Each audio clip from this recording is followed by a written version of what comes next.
Oui, bonjour. Bonjour. Bonjour. Alors, j'appelle juste pour porter mon soutien et dire aux femmes, même jeunes, qui se font maltraiter, qui se font battre par des hommes, de ne pas avoir peur. Moi, je vous explique pourquoi. Parce que je suis enfant de mère battue. Ma mère a été battue pendant plus de 10 ans de sa vie avec mon père. J'ai une sœur qui est née de viol de mon père sur ma mère. Et ça a été un traumatisme de voir quand ma mère, elle avait peur de porter plainte parce qu'elle avait peur de mon père. Lui, il prenait ses papiers, en fait, il enfermait. C'était son bien à lui. Lui, il faisait ce qu'il voulait dehors. Elle n'avait même pas le droit d'aller chez les Chinois à mon époque.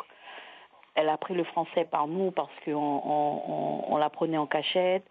Et du coup, ça nous a terrorisé énormément. Beaucoup, nous sommes à 8 dans la famille. Nous sommes les 4 plus grands qui avons subi ça, puisque les petits n'ont pas eu le temps de subir, puisqu'on a pu aider notre mère à fuguer. Parce que même avec la peur, elle pouvait pas, elle avait peur de porter plainte, puisqu'il avait menacé de mort et tout. Et du coup, nous, on a pu aider notre mère à fuguer. On l'a cachée pendant plus de 6 mois, jusqu'à ce qu'au jour où il la trouve par rapport à une amie qui l'avait dit où est-ce qu'elle était. Et de là, mes frères et moi, on s'est vengés, on l'a tabassé. On l'a tabassé et quand le jour du tribunal est arrivé, on a eu notre sentence. Mais comme on a expliqué au juge, c'était pour notre mère. Et jusqu'au jour d'aujourd'hui, c'est toujours resté là. Ma mère, au jour d'aujourd'hui, elle a fait un AVC. Elle va mieux pour le moment, ça va. Mais tout ça, c'est resté. Quand elle a eu l'AVC, tout le passé est revenu en fait. Des fois, elle ne dormait pas parce qu'elle pensait qu'il était dans la chambre. Elle nous appelait pour venir l'enlever de la maison. C'était un traumatisme royal. Donc, mesdames, je vous demande simplement d'avoir de la force. C'est vrai que ce n'est pas facile parfois parce qu'on le fait parce qu'on aime ou parce qu'on a nos enfants. Non, déjà une main levée, ça veut dire qu'il va lever une autre. N'acceptez pas qu'on vous tape. N'acceptez pas qu'on fasse des actes devant vos enfants parce que je vous assure que nous, enfants, on voit et on garde tout. Protégez vos enfants. Si vous les aimez, comme vous dites, protégez-les. Ne laissez pas un homme vous maltraiter devant votre enfant. Si vous avez des disputes, faites-le dans votre chambre ou ailleurs. Protégez vos enfants. Ma mère n'a pas pu nous protéger. C'est pas de sa faute, on ne lui en veut pas. Parce qu'elle-même, elle avait déjà peur de mon père. Puisque lui, il a réussi à prendre cette force-là. Donc, quand on vous tape une fois, ne vous laissez pas faire. Je ne vous ai pas dit d'aller tuer le monsieur, mais portez plainte.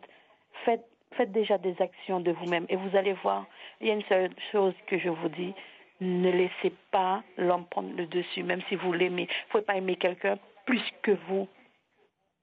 Donc, allez-y, dénoncez ces genres de personnes-là. Parce que vous ne vivrez jamais bien. Et je vous assure que si vos enfants y sont, ce ne sont jamais des enfants pour dire ils auront un bien-être. Ils auront toujours un mal-être avec ça. Et ça reste. Aujourd'hui, j'aurai 40 ans. Je peux vous assurer que ça reste. Je défends quiconque, même si c'est mon compagnon, de lever la voix pendant que mes enfants sont là. Pas de traumatisme, mesdames. Allez-y, portez plainte, faites quelque chose, défendez-vous. Merci beaucoup, Merci. Amanda, pour cet appel. Merci, bon courage à vous et votre famille. De rien. Leslie.